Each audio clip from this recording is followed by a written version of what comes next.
session. So today, Dr. Mubarak Bello, who's a senior registrar at AD Teaching Hospital in Zaria, will be taking us through the management of optic neuritis. As we all know that optic neuritis is one of the common ophthalmic conditions that we often encounter in our clinic. So in the next 30, 35 to 40 minutes, Dr. Mubarak will shed more light to us on the management of optic neuritis. And afterwards, we'll take questions. So, Dr. Mubarak, can you hear me? Yes, I You can hear have the you. floor. All right, thank you very much. Good morning, senior colleagues, and everyone. This morning I'll be taking us through the management, an overview of optic neuritis and then the management. Following the outline. As a way of introduction, optic neuritis refers to inflammation of any part of the optic nerve, ranging from the prelaminal and to retrolaminal part of the optic nerve. Optic neuritis occurs in about 50% of patients with multiple sclerosis, and it's actually a presenting feature in 30% of patients with multiple sclerosis. The incidence is about occurring in 1 to 5% per 100,000 population per year. Affected age group ranges from 20 to 50 years. And the incidence is higher in female, about 5 to 5 ratio 5 to 1. Whites are affected more commonly than blacks, as evident in the optic neuritis treatment trial. 5% of the patients were actually whites. Based on the ophthalmoscopic appearance, it can be divided into 3 types. Papillitis, where the optic nerve head is affected, neuroretinitis, and retrobulbar neuritis. Papillitis is the most common type in children. It's characterized by aparemia, edema of the optic disc, associated with peripapillary flame-shaped hemorrhages, and there may be posterior vitreous cells seen. Most of these cases are self-limiting. More than 90% of the patient recovers without treatment. Retrobulbar neuritis is the most common type in adults, frequently associated with multiple sclerosis. The characteristics include normally appearing optic nerve head. This is a situation, this is a condition where we can say both the patient and the doctor does not see, or do not see anything. However, in the fellow eye, there may be temporal pallor, which may suggest a previous optic neuritis attack.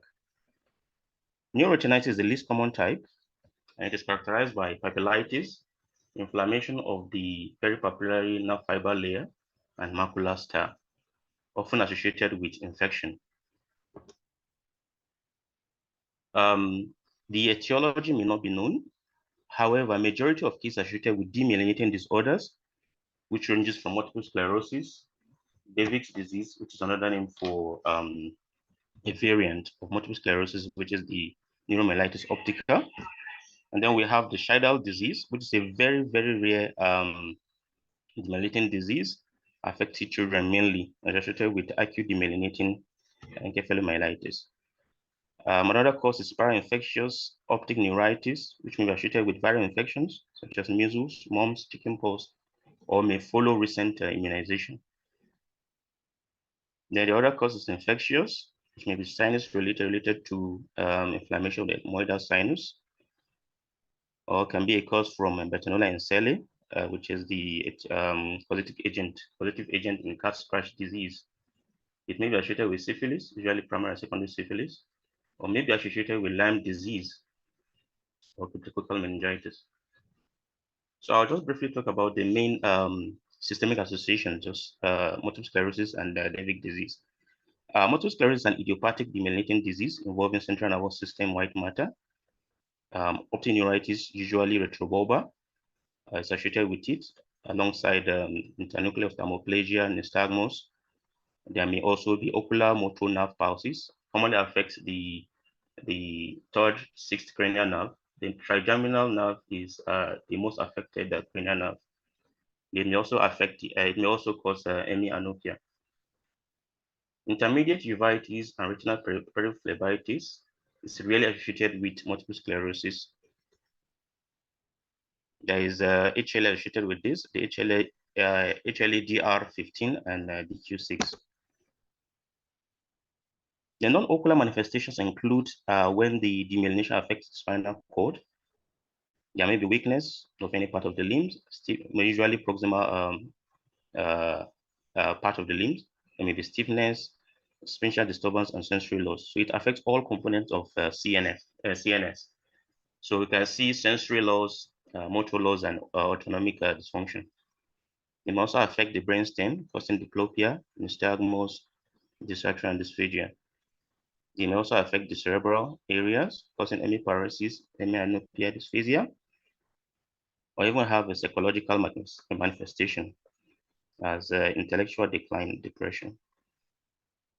Transient features may include Lamette sign, which is demonstrated when the spine is involved with the demyelination of the spinal cord. It's actually an electrical sensation or neck flexion, and may also be associated with Utah phenomenon, which is a sudden worsening of vision or other symptoms on exercise or increase in body temperature. The vision usually returns to the pre-exercise VA when after rest or when the body temperature is restored to normal.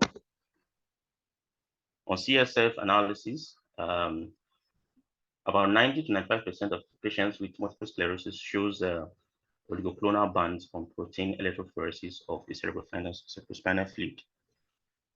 MRI shows changes in optic nerve appearance when we view on this fast suppressing sequence. So there may be hyperintensity of the hyperintense area on the retrolaminar part of the optic nerve, or may even show demyelination on the white matter of the brain. Almost always there are characteristics plaques of the brain. Visually evoked potentials are abnormal. Usually there is a delay or prolonged latency, which is the delay in transmission or the impulse, and the reduction in amplitude of the waves in up to 100% of patients with clinically definite multiple sclerosis. The neuromyelitis optica, also known as David's disease or neuromyelitis optica spectrum disease, is rare in all ages, but commoner in blacks, oftentimes associated with bilateral optic neuritis. It's classically characterized by inflammatory CNS demyelination disease of the optic nerve and spinal cord. So it has features of optic neuritis as well as transverse myelitis. It may precede, optic neuritis may precede transverse myelitis. The acute stage of it may show CNF protein elevation and pseudocytosis. In contrast to multiple sclerosis. I need to confirm. Some said they can't hear properly. Is there anyone who can hear to confirm whether there's audio? Hello? Hello? Exam started. There's audio. Is it better now? Audio. Hello? Hello? You can go on. All right. So there's no oligoclonal band in neuromyelitis optica, and that's a differentiating feature. NMO immunoglobulin G against the aquaporin 4 receptors in the astrocytes shows 70% sensitivity for NMO and 100% specificity. Specificity to NMO. This is a table showing the differences in some of the important features of the David disease and multiple sclerosis. David disease is oftentimes restricted to the optic nerve and spinal cord, which is optic neuritis and transverse myelitis, while multiple sclerosis affects any myelinated fiber or any white matter tract along the spinal cord on the brain. The symptoms are usually severe in David disease, but milder in multiple sclerosis. MRI brain and orbit may be normal in David disease, but may show some specific changes. Usually, unlike multiple sclerosis, the demyelination David disease affects a large segment of the optic nerve or brain tissue. Then there may be multiple periventricular white matter lesion in multiple sclerosis, which is radiologically called the Dawson's fingers. Quad MRI may show longitudinal extensive central necrotic lesions, usually involving more than 3 to 4 segments of the spinal cord. So the multiple sclerosis, there were multiple small peripheral lesions. Usually the lesions, they are small, whereas it's extensive in NMO. CSF cells may show pleocytosis during attack, in acute attack in David disease, rarely more than 25 white cells in multiple sclerosis. Then, as I mentioned earlier, oligoclonal bands common with multiple sclerosis, but absent in NMO. Permanent disability usually associated with acute attack, usually attack-related in David disease because the demyelination is extensive, and in multiple sclerosis, permanent disability is associated with late progressive phase. Female patients are more commonly affected in NMO than in multiple sclerosis. There may be coexisting autoimmunity in David disease, and then immunoglobulin G against aquaporin 4 is present in NMO and absent in multiple sclerosis. The pathology of optic neuritis usually follows this common pathway, where perivascular infiltration of inflammatory cells, which destroys the myelin sheet in myelinated nerve fibers, and then there's subsequent removal of disintegrated myelin by phagocytic cells, glial cells, and subsequently there is deposition of gliosis. So management of optic neuritis involves careful and detailed history taking, history involving the age. The age range for multiple sclerosis ranges from 20 to 50 years. At the extremity, some literature say less than 12 years and above 45 years. The presentation is usually atypical, so it's necessary to investigate for other differentials. There may be prodromal viral illnesses, which may present as upper respiratory tract infection, skin rashes, diarrhea or fever, and will suggest a viral cause of optic neuritis, often associated with papillitis in children. And then it's also important to take history of recent vaccination, which is a cause, the parainfectious cause of optic neuritis. Vision loss, sudden monocular progressive, is a classical presentation of optic neuritis, usually affecting one eye of sudden onset, and can range from 660 to no light perception. Orbital pain, patient there's associated pain. So optic neuritis can manifest as painless or painful sudden loss of vision, and the pain often described as deep orbital pain, periocular pain, often aggravated by eye movement because of the attachment of the adventitial sheet of the superior rectus and medial rectus to the optic nerve sheet. And this oftentimes precedes, sometimes the pain may precede the vision loss or may come at the same time as the vision loss. There's also decrease in brightness sensitivity in the affected eye. There may also be impaired dark adaptation. There's also reduced vividness of saturated colors, which is usually severe and out of proportion when you compare it with the visual acuity reduction. Episodic transient obscuration of vision loss of vision on exertion or exposure to it, phenomena as I've described. Patient may also complain of movement phosphines and sound-induced phosphines. Phosphines are actually tiny white or colored flashes that may be associated with sound or smell. Then we have the Profit phenomenon, which is altered depth perception for moving object.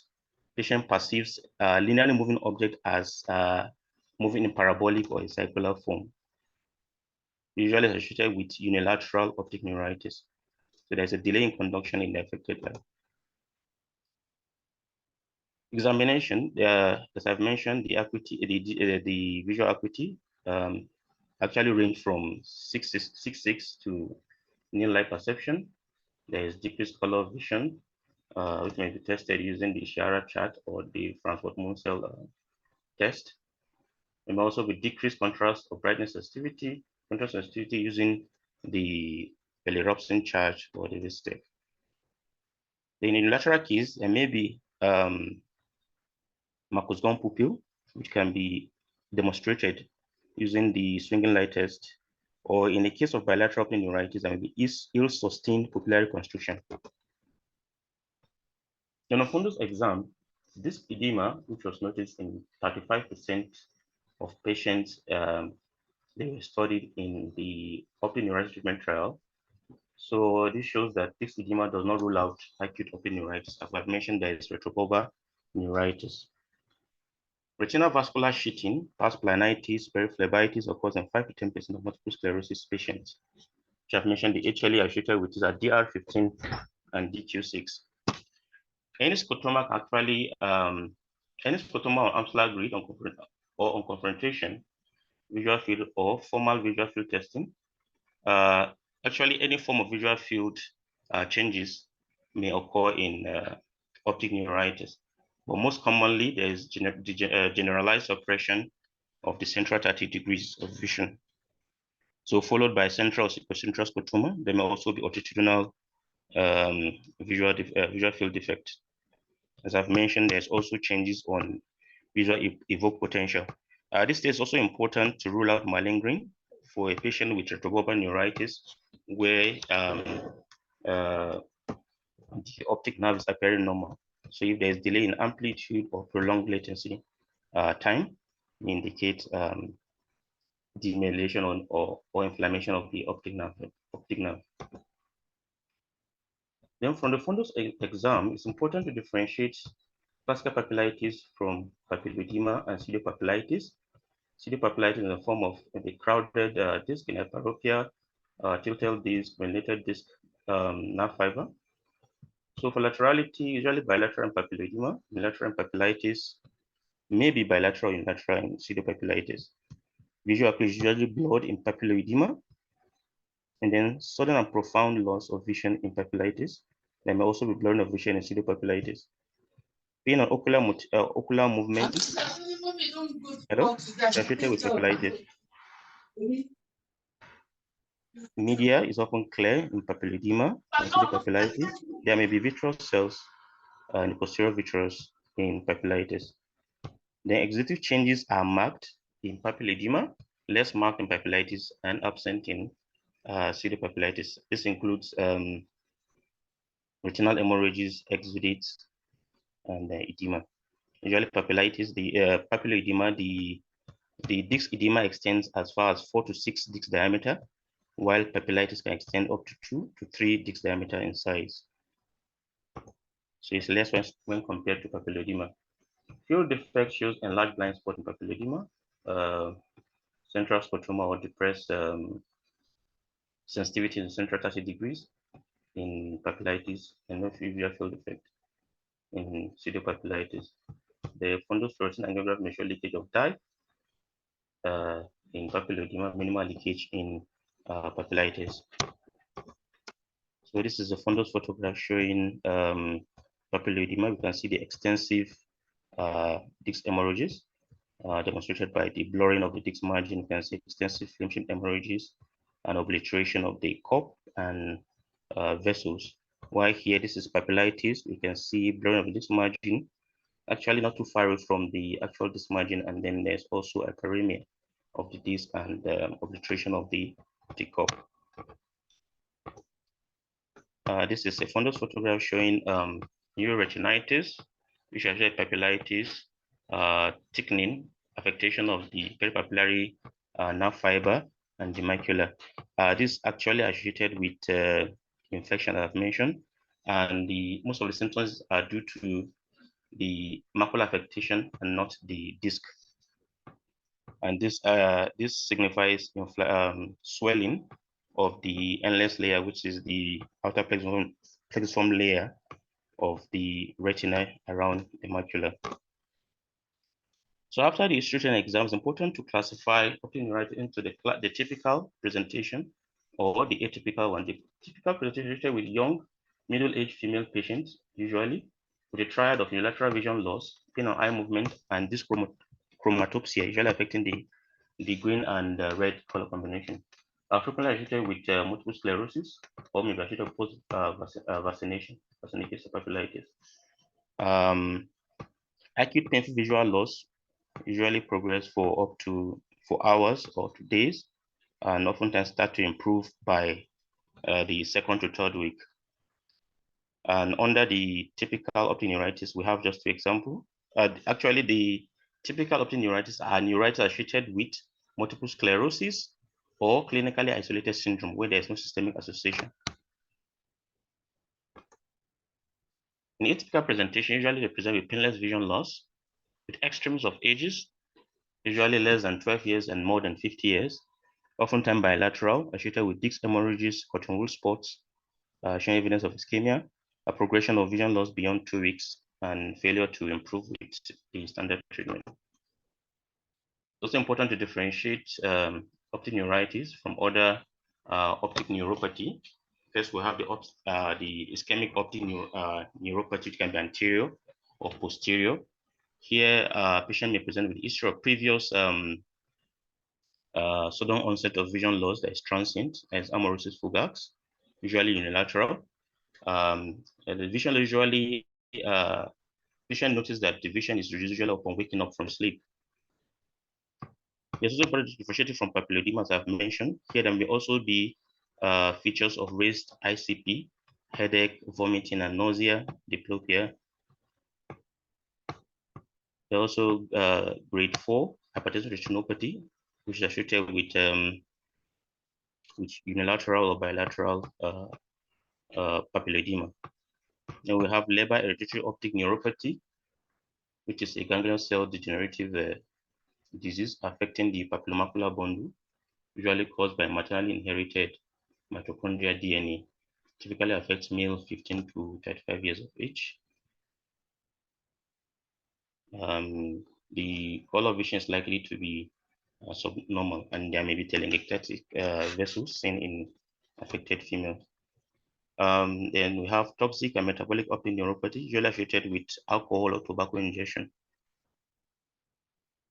or drugs. So we should take drug history, social history, and use of drugs. And the last one is compressive space occupying lesion, which can be intracranial, as in the case of papilledema, or intraorbital. It's important to look out for other associated features such as proptosis, optociliary shunts, choroidal folds, and others. Routine investigations are not required in a case of typical optic neuritis because the diagnosis is clinical. Investigations are required in the following conditions: where the presentation is atypical, or whether there is when there is recurrent optic neuritis, or when we have acute optic neuritis in children, or when there's presence of systemic inflammatory disease. So these are some range of investigations we can do. Complete blood count, which may show elevated platelets in giant cell arteritis. There may be anemia. There may also be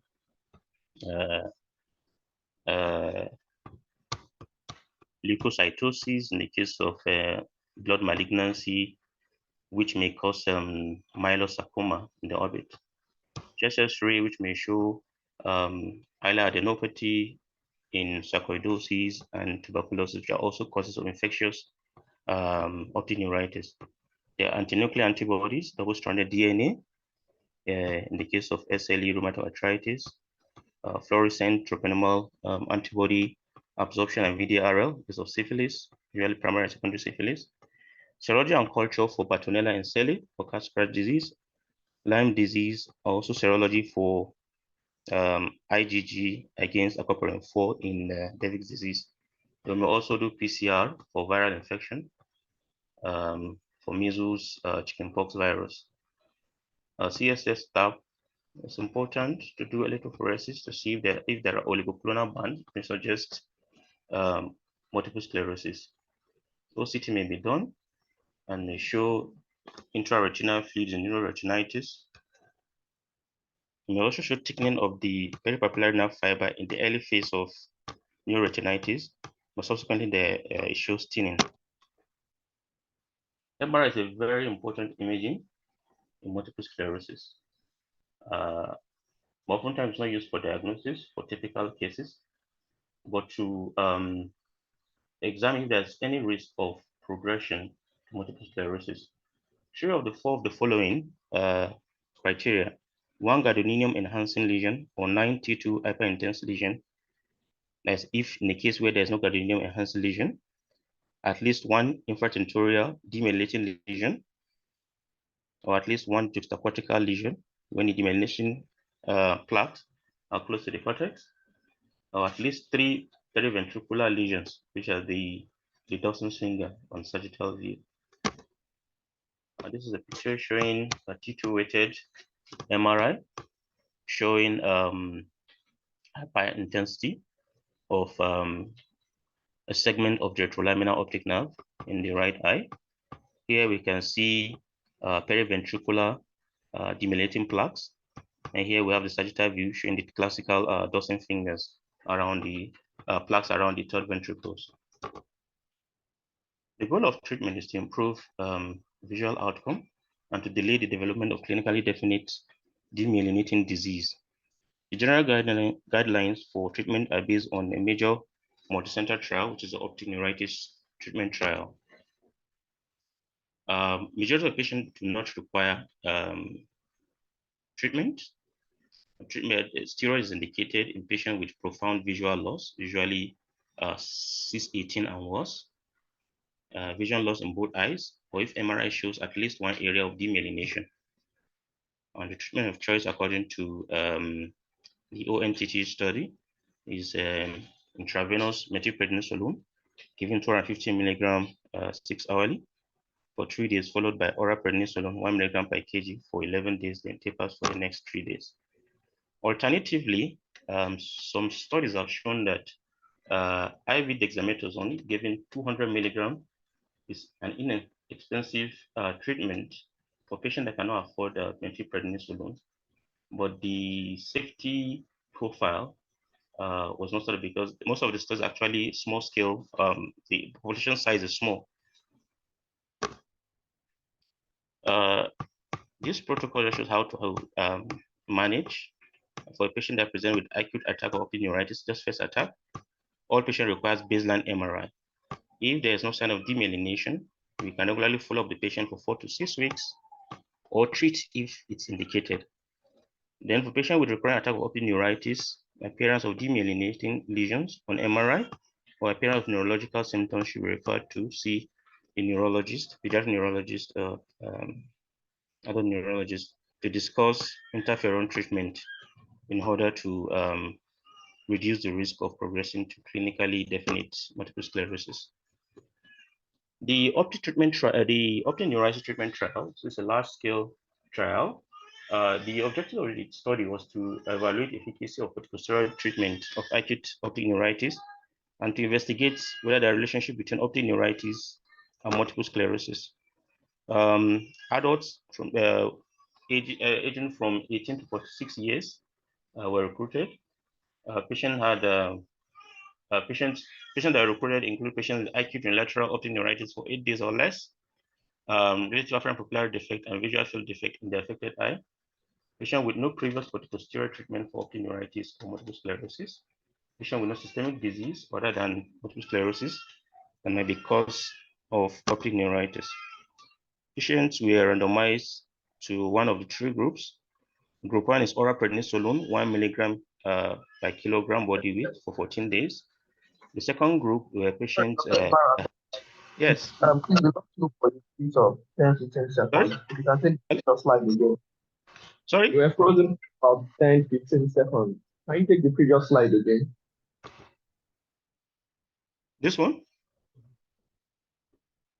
Hello? Hello? Hello? I guess it's Inclusion easy. criteria for doing. Go ahead, we are hearing you. Yes. I think From where it's should I continue? network. Hello? Just a can go slide on. before where you stopped. I think it's your network, Dr. Idris. Okay, it's my network. Okay. So the last group were the placebo group.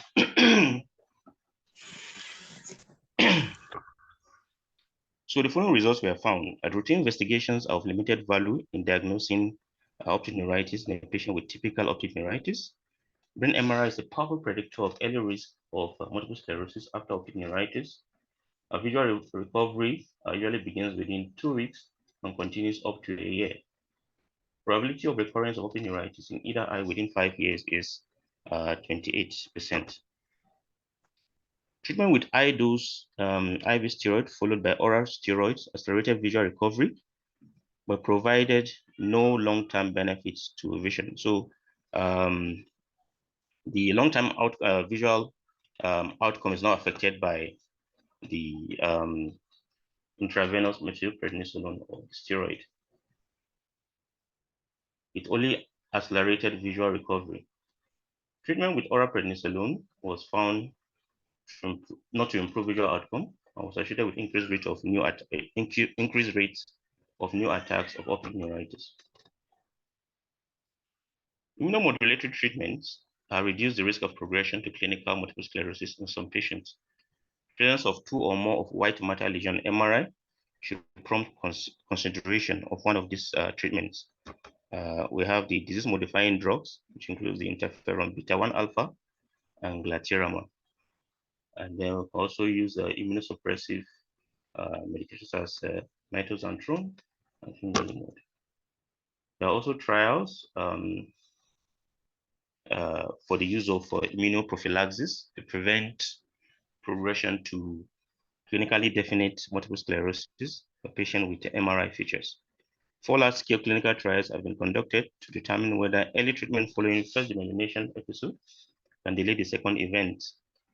We have the CHAMPS and CHAMPION, the early treatment of multiple sclerosis, the benefits, and the precise.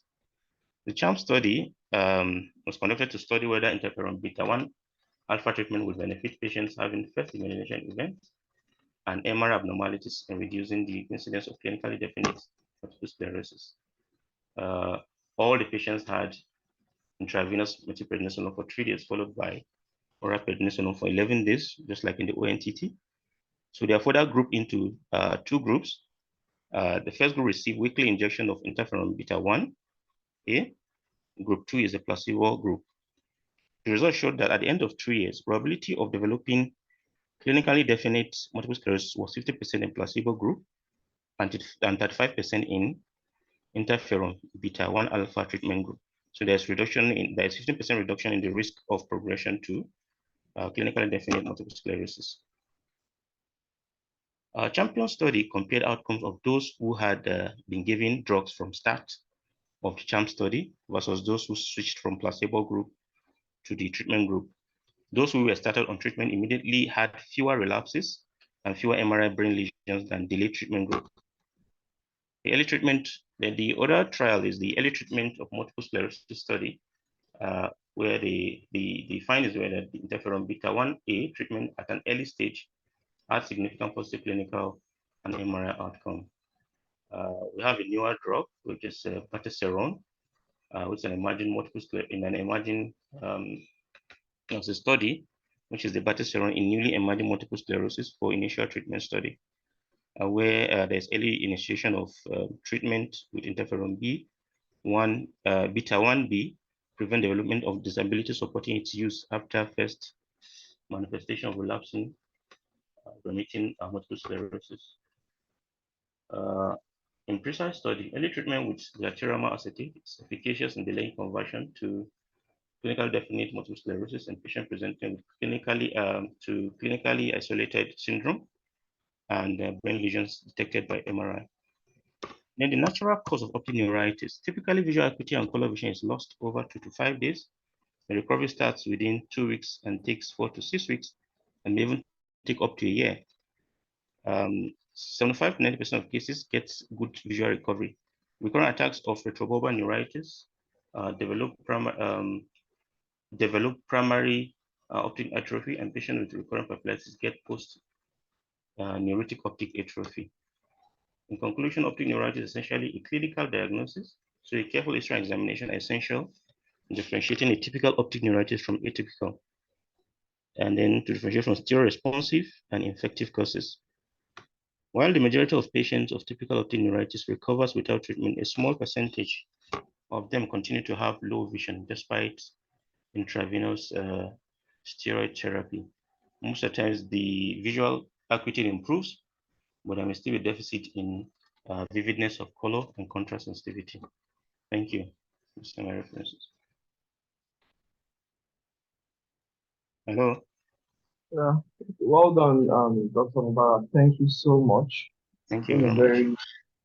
very in-depth overview and even discussion about the new drugs, the treatment, the presentation, and also the link between optic neuritis and multiple sclerosis. So it's been a very um, deep and enlightening presentation. Thank you so much. I think we've learned, for me, I've learned so much from this your presentation. I mean, because of the fact that you commonly see optic neuritis and it's so much linked to multiple sclerosis. And Yes. it's a neuro problem, it's a neurological problem. So patients may just present to us first. It's also very important to know what to do as ophthalmologists. So we don't make our patients have more problems. So at this point, I think we can take questions. So if you have questions, you can raise your hand and then take the questions Dr. Mubarak would answer. We also welcome comments from senior colleagues as regards the experiences they've had in the management of patients with optic neuritis and even multiple sclerosis and all the other optic neuritis spectrum disease that we are aware of. So the floor is open for questions. Yeah. Okay. I can't see any on the chat. Hello. Hello.